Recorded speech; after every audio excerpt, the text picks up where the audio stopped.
Education Minister was saying. So as I mentioned, the schooling system seeing a further reopening after she confirmed that the return of grades 6 and 11 pupils will go ahead, but only some grade Rs will go back to school. She said the Council of Education Ministers was convening last Thursday and considered numerous variables, including the rise in community infections across the country and the risk dealing with the returning grades to school. So a very interesting statistics that she gave.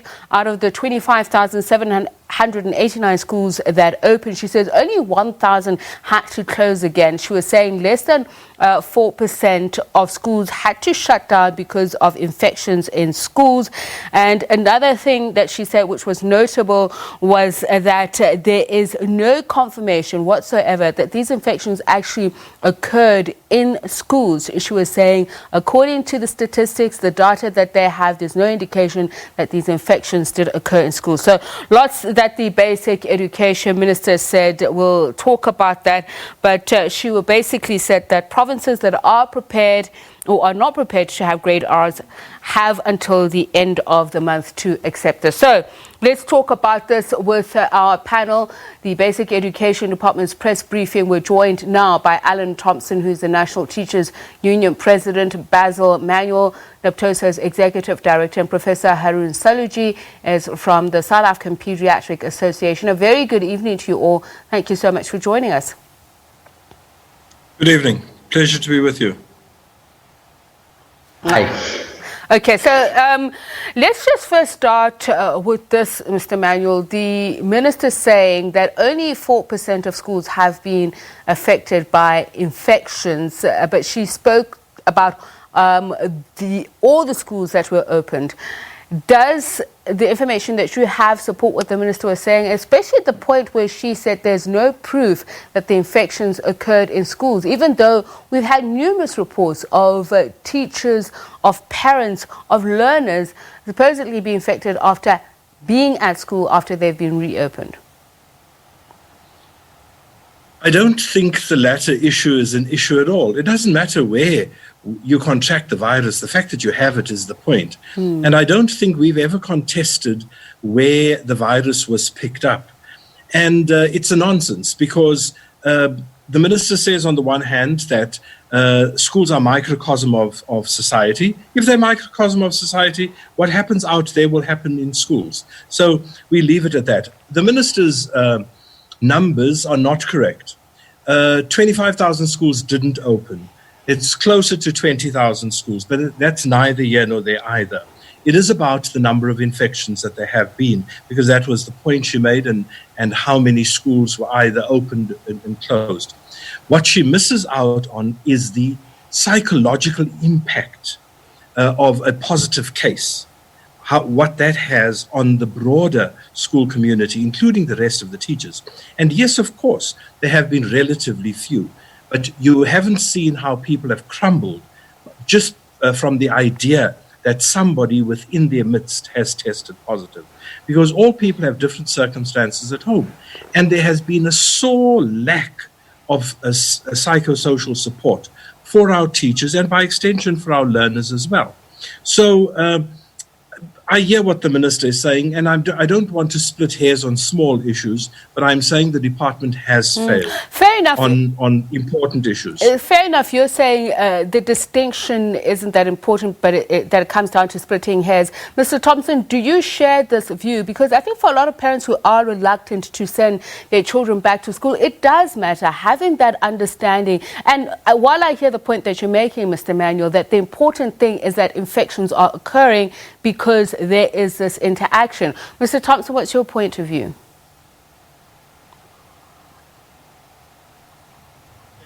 Okay, we seem not to have sound on Mr.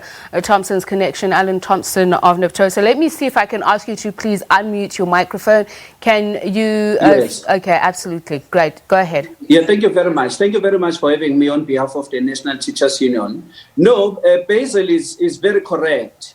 But the other important issue is that even if learners are getting the infection from their parents at home, it makes no difference because they will come to the schooling system and infect other learners. So that is why, in as far as we are concerned as trade unions, we are saying to us that is a non-issue. I've also heard the other people trying to compare what is happening abroad, saying there is evidence that there is no proof that the schools are infecting learners or there will be the new epicenter for the propagation of the infection. The situation we are seeing in Norway, we are seeing in America, it's a different situation because here we have very critical issues of overcrowded classes, critical issues of the department failing to employ additional teachers after we've agreed on the maximum class of 20 learners, after we've agreed on the comorbidities, that those teachers with comorbidities must remain at home, and we'll have to find substitute for such people. But until now, we have not managed to keep to what we have agreed upon. And now the department is deciding unilaterally so to phase in other grades. That is a critical issue to us, and there is no mechanism again that has been put in place. We have seen we only had 2 grades, grade 12 and grade 7, but people were moving around like headless chicken, not knowing what is supposed to happen when one teacher has been found positive in a school environment. Certain district offices, people will report that they've tested positive, but they will be told to remain in the workplace for 3, 4, 5 days, infecting other fellow colleagues because the leadership of that institution does not even know what to do with the situation. Now then we are saying we must add more grades when our fellow colleagues do not know how they are supposed to react when they have never received any psychological support after they've been told that a fellow colleague they've been sharing a desk within a staff room has tested positive. Those are the critical issues that the minister is taking very light. And she does not understand that we need a teacher who is properly so that we can get a good results at the end of the year. All right. Professor Saloojee, not to belabor the point, but it is important to understand that if we were looking at data that says the infections are occurring in schools, what would that look like? The minister also, in reference to this, saying that a part of the problem is that there's excessive risk avoidance. What does that mean under such a situation, especially when South Africa is at a point where we're saying we are peaking? So I think that the critical issue is trying to resolve where these infections are occurring. And as the minister said in her briefing and the Western Cape MEC, that we don't have data on how important schools are as the source of community infection. But what we do have is international experience. So we have a systematic review which put all the evidence we've got together about saying how critical are schools as sites of infections. And what that review says is that obviously mostly done in places where the epidemic has already occurred, mostly high-income countries. It says 2 to 4% of all corona infection in the community comes from schools. In other words, 96% occurs in the community, not at schools. Now, I think Mr. Thompson makes a point that our situation isn't exactly the same, that we are more crowded in our classes. But I think the point that needs to be made is that, is that schools are not the epicenter. They're not the hotbed of where infections are occurring. That in fact, a small part of the whole corona transmission happens at schools. The majority is happening in communities. So if it happens in communities and there are issues around scholar transportation, for instance, and even especially the whole issue around grade R's going to school, a question from one of my colleagues said some ECD schools won't necessarily ensure that protocols are in place, but because there are school fees that need to be paid, etc., they will open regardless. So I think for a lot of parents and for me as I'm sitting here as a South African citizen, I would like to understand what should we be doing to not exacerbate this? So the minister says that many parents and teachers overestimate the personal health risks at the expense of the schooling calendar.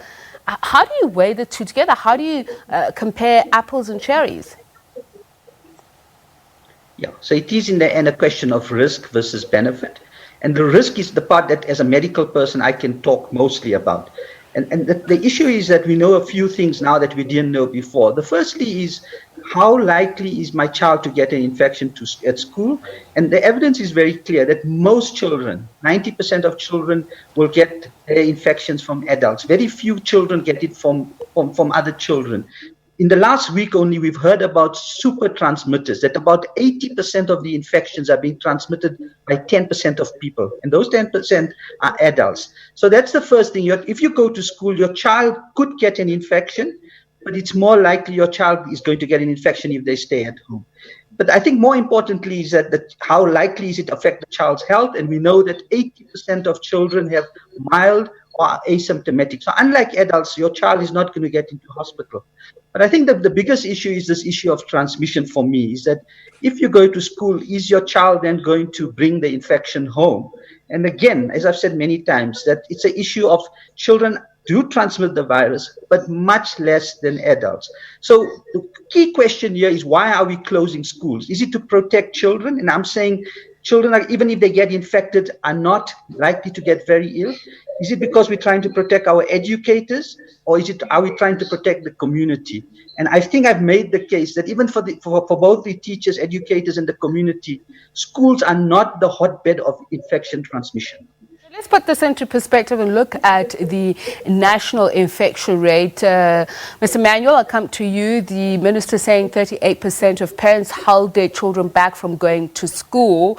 Now, if we are seeing this increase at a national level of the coronavirus infection rate generally, how likely is it that there are going to be more grades going back to school at a projected level? I think the minister said something like 2 million children would have returned to school by the end of July. Is this figure a reality given the rising infection figures?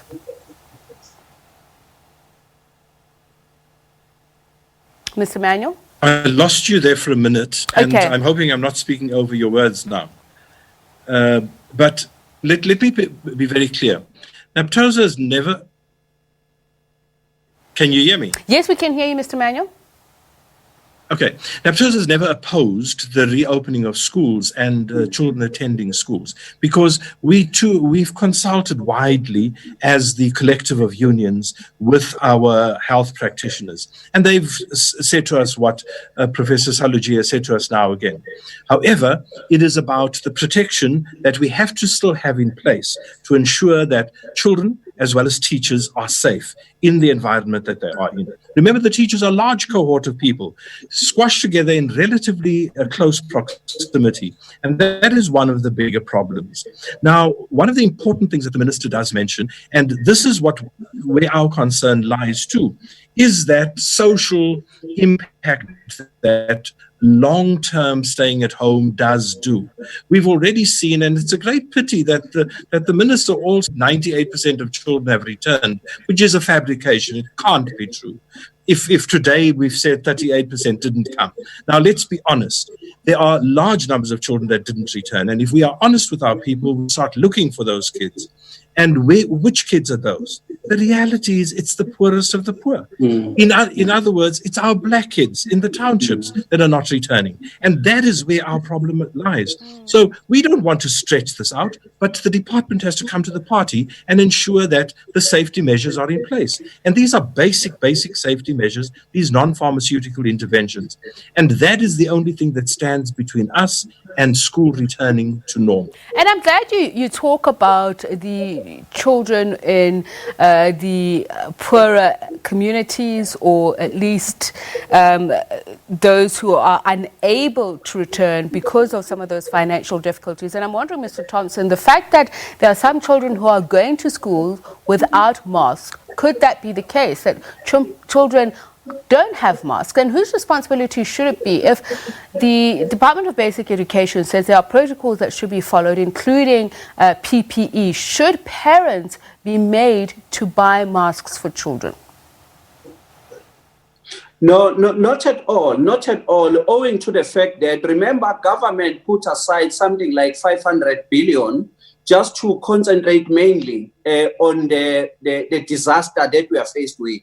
Now, if perhaps government from day one said we do not have money to buy masks, then we're going to request parents to cooperate and buy masks for their children. But the only problem that we are faced with is that each province has received lot and lot of millions and billions of rands. But unfortunately, we are seeing teachers having only one set of masks. When we were told that they were going to have a shield mask so that they can allow even those learners who are unable to hear teachers to rely on the lips reading. But unfortunately, we are seeing teachers putting a cloth mask, which is closing their mouth. And that is also disadvantaging the learners. We have received even reports from the ministers today, the MECs, that they will be starting distributing such as of tomorrow, which means there are chances that those learners who will be coming for the first time after the lockdown in their respective schools, who might go back to their respective homes without receiving the mask, because some of the schools have not, because we checked on Friday, there are schools that have not been supplied with the mask. There are schools that have not been supplied with all the material, that the health material that are supposed to assist them. Hand sanitizers in other schools have not been delivered. So we are saying it's an obligation of the department to supply each and every child that will be going to school with at least a minimum of 2 cloth masks. It's a responsibility of the department to supply all the teachers with a shield mask, of which we agree that is appropriate for them, so that they can still be able to see learners, and learners must be able to interact with them. We said each and every teacher must also receive the gloves, because those teachers will also be marking different scripts, exercise books coming from different learners. So it is also very important for them to have their own gloves, which most of the teachers have reported that they've never received such. So because of all those issues, we are saying we have never said schools must never be open. We have never advocated for that. But what we have been saying is that why don't we prepare our schools first? Why don't we confirm that all the schools have received water, especially the ones that are without the running water? They've got tanks. Those tanks have been properly installed. Tankers came to school. They've been filled with water, and confirm that even the water that was filled by those tankers are even clean. And take a step further and say, have they received the thermodetectors? Because some of the schools, yes, they did receive the thermodetectors, but unfortunately, they are not functional. Those are the things that we said we must check from time to time before taking a decision to add another cohort, because we are adding the load to the teachers, we are adding the load to the environment when the department has not supplied additional mobile classes, has not supplied additional mobile toilets, have not supplied additional teachers, have not replaced teachers who are at home with comorbidities. They have not also fumigated the schools, because it's very critical at this point, as we have agreed with the department that in the morning they will fumigate, they are not. In the afternoon, they will fumigate, they are not. So which means schools are not being cleaned even after they've been utilized by the learners and teachers. When they come back the following day, they come back to a contaminated school. And I believe Prof will say something about that. The worry of the school which is not being cleaned properly and continuously being used by teachers and learners without any form of intervention. Mr. Thompson, allow me to do that then, ask the professor a question, because there was the issue of thermometers that are non-functional that the minister raised, and I want you to tell us, Professor Saloojee, isn't that of great concern, especially because the minister also at times spoke about the epidemiological rationale of opening schools when she spoke about the international experience, but she in tandem also spoke about how the position has changed from April, when we were told about the danger to children, that at first they were thought not to be carriers, but that they can't affect adults. But now we've seen the deaths of 10 children in this country so far. So some of these kinks in the system, does it not cause more and greater concern for parents? There was also the issue of teachers with comorbidities with alleged illegal or faulty medical certificates. How does that then just, throw into the mix of the concern that parents are experiencing? Right. So I think you've raised a number of issues. Let me deal with two mainly. The first is a lot of the myths of what is required to have a safe environment at school. And then secondly, I'll talk about death of children. So on the first point, I think Mr. Thompson makes a few issues, but in fact, I disagree with him on a number of issues. The issue of visors versus face masks, I think that's one of the union's demands. So in his argument, it's mainly from a learning aspect that at least the students can look at a teacher talking. But the truth is, face masks in terms of effect probably better than visors, and I don't see any reason why face masks as a standard is inappropriate. I'm not sure how good the evidence is that it hinders learning. There's an issue of gloves for teachers. In fact, I would discourage the use of gloves as well, because what happens with glove usage is that you're then less likely to wash hands. And as we said, one of the three key issues is washing hands. I think Mr. Thompson made the point that students are handling scripts, paper, and we know that transmission of the virus does happen through other than through respiratory droplets. But in fact, it's very uncommon to happen through contact with material, and paper is one of the least likely to hold the virus. So in tests done, it stays on paper for about 30 minutes. So again, I would be discouraging gloves. There's an issue of fumigation, and again, that's been exaggerated. We discourage, the WHO discouraged fumigation. What's needed? There's been this idea of deep cleaning. Deep cleaning means cleaning the walls and cleaning the funnels. That's not needed. The virus is on the surface, and it needs simple cleaning with soap or a detergent, and that's all that's needed every day, once a day. So it doesn't need the fumigation. In fact, fumigation may be harmful. So, and let me take the last issue of the thermometer.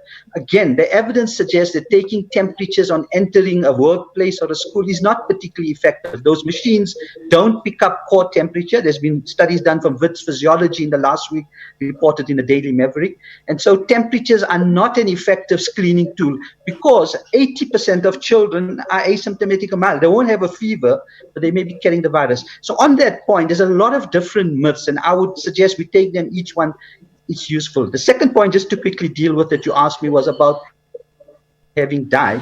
In fact, many of them were neonates where the mothers had COVID and the children didn't. But I'm aware of 4 cases, of which 3 were children with serious comorbidities, leukemia, blood cancer, another child with a cardiomyopathy, a serious heart condition, and a third child who had severe metabolic abnormalities. So these are not ordinary children. These are children who had deep underlying problems, who then picked up COVID, who tested positive for it. They didn't even necessarily die of COVID, but they had serious abnormalities. So it's a myth that ordinary children going to school are picking up the virus and dying. At least half of those deaths were in neonates who tested positive, but in fact didn't have COVID, and the deaths were in seriously ill children. I'll take those 2 points, and I think there was one other issue you raised, but I can't remember what it was. Okay, so we'll get to it because we've got 3 minutes left. Just following up on that, Mr. Manuel, 700,000 grade Rs are expected to go back to school tomorrow. And the issue of spatial challenges was mentioned, especially if we're talking around this age group. What safety protocols are in place that should assuage anxieties of parents, their concerns that these grade Rs are safe? And I know the minister said only those that are ready to open. But again, we've seen that infections have occurred, even though these schools said they were ready to open. If parents are going to expect that their children will never be in touch or never hug or never take off the masks, then I'm telling you they in cloud cuckoo land, because it'll never happen. The reality is these are children. And of course, our teachers are going to pull their hair out because they're going to try very hard to have those things not happen. But they are going to happen. Why? Because they are children. And can you imagine the trauma we are inflicting on these children when we tell them you can't touch your mate or you can't hug your teacher? Because I know, having been head of a primary school, how my grade Rs used to run to their teachers to hug in the morning. And now you tell them not to. They think they're being rejected. So I'm saying calm down. My issue with grade R has got nothing to do with grade Rs going back. Mine is grade 1s are more important because we need to teach them to read and write. And grade 9s are more important. It's all more educational than it is about But I'm saying, ladies and gentlemen, it's going to happen. So prepare yourself that it will happen. And your child is going to come home to tell you that they hugged their friend. Mr. Thompson, so get used to it. I'm going to ask you to be please brief on this one. So platooning of classrooms, having a rotating timetable, will it help address some of these issues already around the spatial challenges, for instance? Yeah, if you have 10 days to cover a curriculum, and we are told that you are no longer going to come to school for 10 days, you'll only come 5 days, which means you'll cover only half of the curriculum.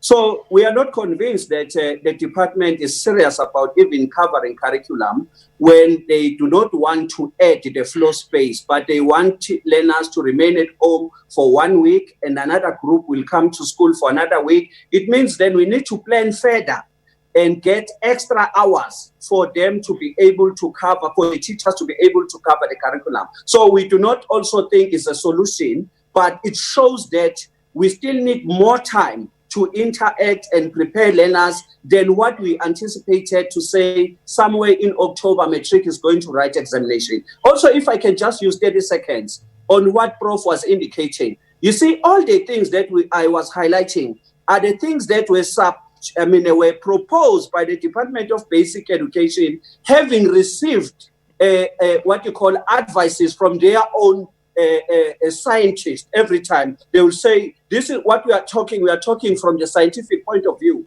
But it's very shocking when you hear now all of a sudden that they bought the gloves for teachers and there is no need for such gloves to be bought. It's shocking that they said they bought the shield for educators, and now we are getting information that, oh no, there is no need even for those shields to be bought. So all those things, they leave us wondering as teachers to say, what is it going on in our own republic? Why are we not being properly protected as teachers? Why are we properly protected as learners? Why our education system is just being left like this when we'll have just now to, there is no need all of a sudden to clean classrooms in the morning, to clean in the afternoon, like we've been told about the importance of such. So those things, they really raise eyebrows to us to say, what is it that is happening in our own good Republic of South Africa? And it speaks to a very important point about the source of the information, the sharing of information, and the